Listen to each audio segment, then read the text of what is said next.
Hello everyone, welcome back to the channel. मैं हूं आपके साथ पंकज।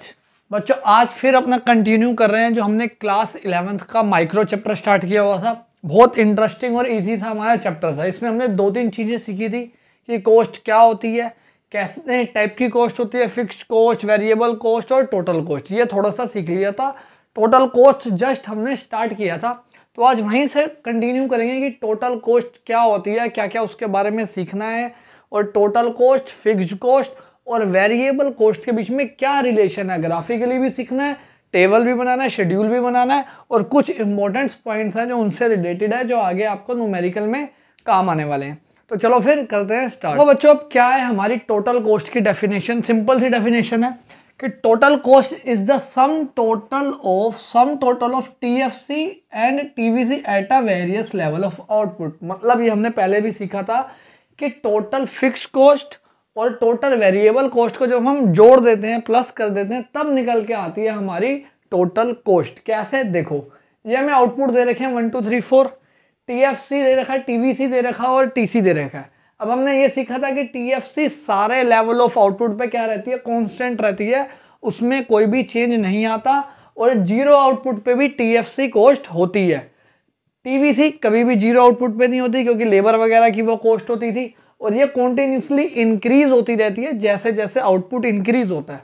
अब देखो, इन दोनों को जोड़ोगे तो आप क्या बनेगा? टीसी बनेगा। तो 12 में 0 जोड़ा 12 ही आएगा, यहाँ 12 में 6 जोड़ा 18 आ गया, 18 आ गया, 12 में 10, ऐसे देखो कॉन्टिन्यूस जुड़ता जा रहा है। तो यही डेफिनेशन है कि जब टीएफसी और टीवीसी को जोड़ देते हैं तब हमारा क्या निकल के आता है? टीसी। अभी ये आगे न्यूमेरिकली आपको जब क्वेश्चन आएगा कॉस्ट का, वहाँ पे ये यूज होने वाला है। अब इसके डायग्राम में बात करते हैं। सिंपल डायग्राम है। देखो, यहाँ पे हमारे तीनों कॉस्ट दे रखे हैं, यहाँ पे हमारा आउटपुट। देखो, जो टीएफसी है वो कहाँ से स्टार्ट हो रही है? 12 से। चाहे जीरो आउटपुट है तब भी वो 12 से स्टार्ट हो रही है, क्योंकि टीएफसी कभी भी जीरो नहीं होती। और देखो, लाइन उसकी क्या है? बिल्कुल सीधी है। ये आपकी एक्स एक्सिस है, ये आपकी वाई एक्सिस है। एक्स एक्सिस के बिल्कुल पैरेलल चल रही है वो। क्यों पैरेलल है? क्योंकि वो क्या है? कांस्टेंट है, हमेशा 12 12 12 ही रहेगी। यहाँ से 1 मार्क्स का क्वेश्चन बन रहा था एमसीक्यू में कि टीएफसी की क्या शेप होती है, या फिर अगर आउटपुट बढ़ता है तो टीएफसी कम होगा, कांस्टेंट रहेगा, या बढ़ेगा। तो एक क्वेश्चन यहाँ से बनता है। अब देखो बाकी दोनों कर्व। टीवीसी कहाँ से स्टार्ट हो रहा है? बिल्कुल जीरो से, क्योंकि जीरो आउटपुट पे जीरो है। फिर धीरे धीरे बढ़ना स्टार्ट हो रहा है। एक टाइम आया वो थोड़ा सा डिक्लाइन भी हुआ है, लेकिन फिर एकदम से इंक्रीज हो गया। ऐसे ही टीसी है। अब टीसी कभी भी जीरो से स्टार्ट नहीं होगा। वो कहाँ से स्टार्ट होगा? जहाँ से टीएफसी स्टार्ट हो रहा है, कि जीरो आउटपुट पे दोनों क्या होते हैं? इक्वल होते हैं। याद रखना, अभी आगे हमने पढ़ना है पॉइंट में, क्योंकि ये आपको न्यूमेरिकल में ये वाला पॉइंट भी काम आएगा। तो जहाँ से टीएफसी स्टार्ट होगा वहीं से टीसी स्टार्ट होगा, और टीसी और टीवीसी के बीच का जो गैप है ये हमेशा कांस्टेंट रहेगा, एक दूसरे के पैरेलल चलेंगे हमेशा। बिल्कुल पॉइंट इंपॉर्टेंट है, स्टार लगा के लिख लो इसे, कि जिन दोनों का गैप हमेशा इक्वल रहेगा। क्यों गैप इक्वल रहेगा? क्योंकि इनके बीच का जो डिफरेंस है वो टीएफसी है, और टीएफसी हमेशा इक्वल ही रहता है। अगर इसका केस वो आता है आपको डायग्राम बनाने के लिए, तो 6 मार्क्स में आएगा या 4 मार्क्स के। वैसे ये वाला डायग्राम कम आता है। अभी जब हम आगे और कॉस्ट पढ़ेंगे, मार्जिनल कॉस्ट, एवरेज कॉस्ट, वो वाले ज़्यादा आते हैं। बट ये क्यों याद करना जरूरी है? जब आपका न्यूमेरिकल आएगा या एमसीक्यू आएंगे, वहाँ पे ये यूज़ होगा। अब इसी रिलेशन को कैसे पॉइंट्स में आपने लिखना है? देखो, पहले बात कर रहे हैं टीएफसी की। TFC is a horizontal straight line. Straight line है, हॉरिजॉन्टल है। Line parallel to X axis. किसके पैरेलल है? एक्स एक्सिस के। As it remains constant to O at all level और पैरेलल। क्यों पैरेलल है? क्यों स्ट्रेट लाइन जा रही है? क्योंकि ये हमेशा कांस्टेंट रहती है सारे के सारे लेवल्स पे। सेकंड पॉइंट पे आओ। TC and TVC are inversely S shaped. दोनों इन्वर्सली एस शेप्ड है। अगर एस बनाओगे उसका उल्टा बने हुए हैं, ये उल्टा एस बना हुआ है। क्यों ऐसा? Both rising initially. पहले दोनों ही कॉस्ट राइज होती है, देखो दोनों ही राइज होती है, लेकिन इनके जो बढ़ने का रेट है, देखो ये पहले 6 से बढ़ी, फिर 4 से बढ़ी, कम से बढ़ी थी ना। ये भी देखो 4 से बढ़ी है, पहले कम से बढ़ी। तो क्या लिखा है? बोथ राइज इनिशियली है डिक्रीजिंग रेट। दोनों बढ़ती है, लेकिन बढ़ने का जो रेट होता है वो डिक्रीज होता है। फिर एक टाइम आता है दोनों कांस्टेंट भी हो जाती है। जो यहाँ पे ये छोटा सा फेस देख रहे हो, यहाँ पे ये कांस्टेंट रहती है, इसके बाद एकदम से इंक्रीज होती है इंक्रीजिंग रेट से, फिर ये एकदम से दोनों बढ़ने लग जाती है।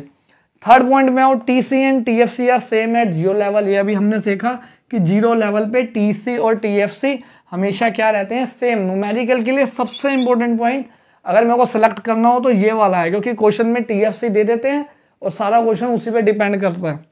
Last point, TC and TVC curves are parallel to each other. अभी सीखा कि दोनों कर्व पैरेलल रहेंगे और उनका रीजन क्या होता है, टीएफसी। टीएफसी की वजह से, क्योंकि टीएफसी कांस्टेंट रहता है। और एक बात और याद रखना, ये वाला जो पॉइंट था कि टीसी पहले डिक्रीजिंग रेट से बढ़ेगा, फिर कांस्टेंट होगा, फिर इंक्रीजिंग रेट से बढ़ेगा। इसका जो रीजन है, अगर आपसे पेपर में इसका रीजन पूछ लेता है 1 मार्क्स में, तो वो है लॉ ऑफ वेरिएबल प्रोपोर्शन। ये आएगा आपका प्रोडक्शन चैप्टर में। जिसने प्रोडक्शन चैप्टर पढ़ लिया उसको पता होगा कि ये लॉ कितना इंपॉर्टेंट है। तो ये था बच्चों टीसी का कॉन्सेप्ट और उनके बीच के तीनों कॉस्ट के बीच का रिलेशन। अब नेक्स्ट जो पढ़ रहे हैं हम, average cost, average fixed cost और एवरेज वेरिएबल कॉस्ट। इन तीनों के कॉन्सेप्ट और तीनों के डायग्राम सीखेंगे। तो देखो बच्चों क्या है आगे की हमारी कॉस्ट, क्या क्या उसमें हमने पढ़ना है। देखो नेक्स्ट कॉस्ट है एवरेज कॉस्ट, वेरी इंपॉर्टेंट, क्योंकि न्यूमेरिकल में जरूर आने वाली है। ये क्या है, इसकी डेफिनेशन देखते हैं। It refers to the per unit, ध्यान से सुनना, per unit total cost of production. अब देखो इसे एक एग्जांपल से समझते हैं। आप गए एक शॉप पे और आपने 1000 रुपये में 10 चेयर खरीदी, मान लेते हैं छोटी चेयर खरीदी 10, सोनी 10 चेयर खरीदी और 1000 रुपये दिए। तो जब घर आके आपने के घर वालों ने पूछा कि एक चेयर आपको कितने की पड़ी, तो आपने क्या किया, ये हो गई आपकी टोटल कॉस्ट कि कितने आप टोटल खर्चा करके आए हो। ये हो गया आपका आउटपुट कि मैं 10 चेयर लेके आया हूँ।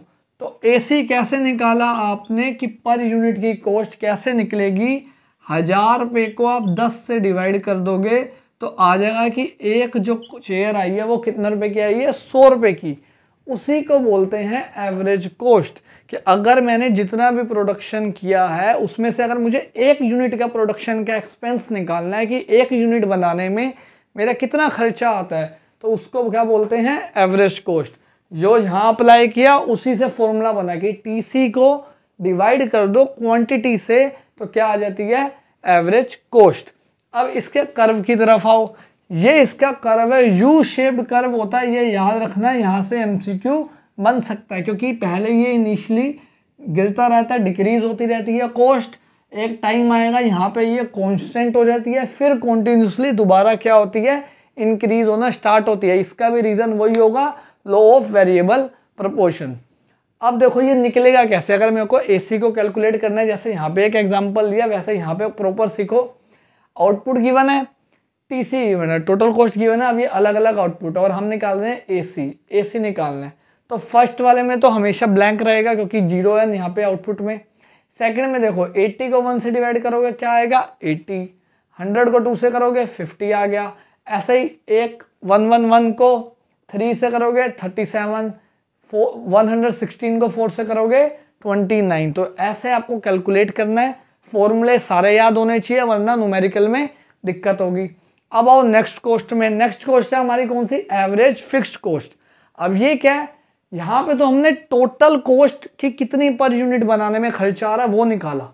यहाँ पे निकाल रहे हैं कि जो टोटल फिक्स्ड कॉस्ट हुई है, सिर्फ मुझे ये पता करना है कि एक प्रोडक्शन बनाने में मेरे फिक्स्ड कॉस्ट का पर यूनिट पे कितना खर्चा आ रहा है।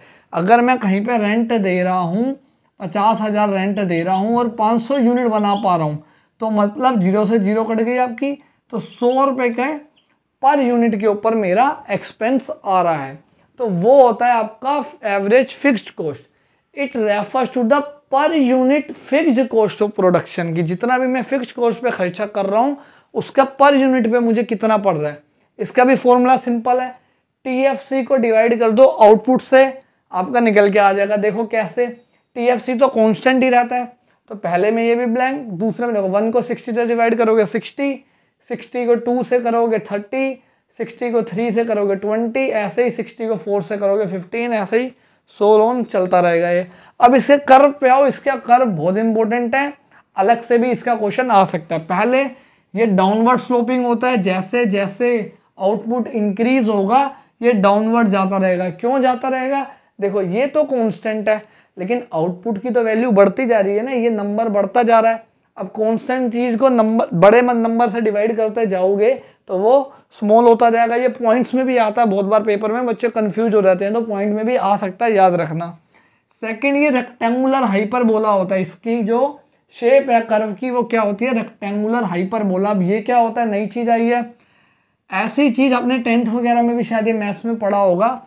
ऐसा कर्व, ऐसी शेप जिसका कहीं से भी एंगल निकालो, मतलब वो निकालो, एरिया निकालो, तो क्या आता है? कांस्टेंट आएगा, इक्वल आएगा। मतलब चाहे मैं यहाँ से इसको ऐसे निकालूं इसका एरिया, चाहे यहाँ से ऐसे निकालूं, किसी भी पॉइंट पे ले लूं, यहाँ का एक वाई एक्सिस का पॉइंट और एक एक्स एक्सिस का कोई भी पॉइंट ले लूं, तो उसका जो एरिया होगा वो क्या होगा? हमेशा इक्वल होगा, क्योंकि रेक्टेंगुलर है।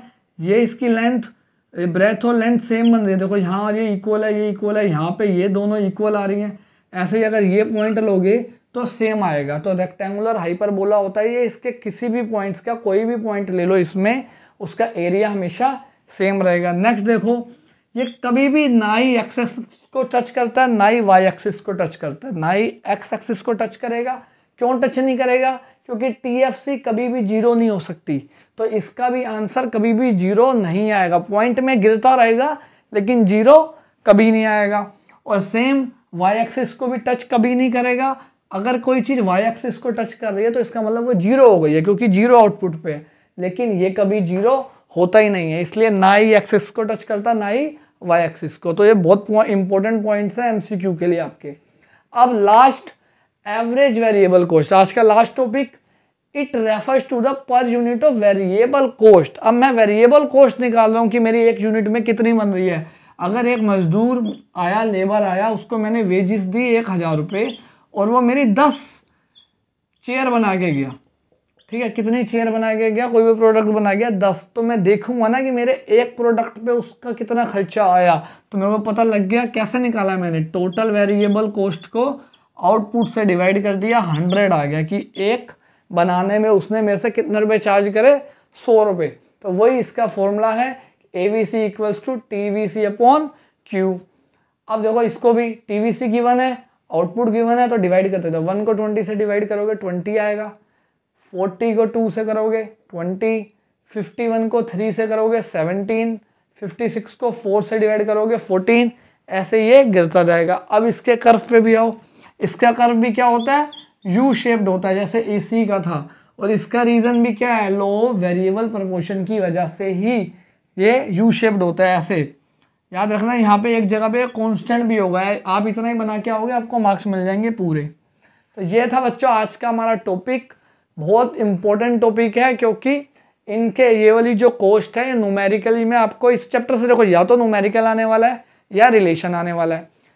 तो न्यूमेरिकल आपको तभी समझ आएगा जब आपको ये रिलेशन पता है कि ये फॉर्मूला कैसे यूज़ होना है, या TFC और TC जीरो आउटपुट पे सेम होते हैं, ये हमेशा डाउन जाता है। ये आपको सब पता होना चाहिए, तभी आप आगे कर पाओगे।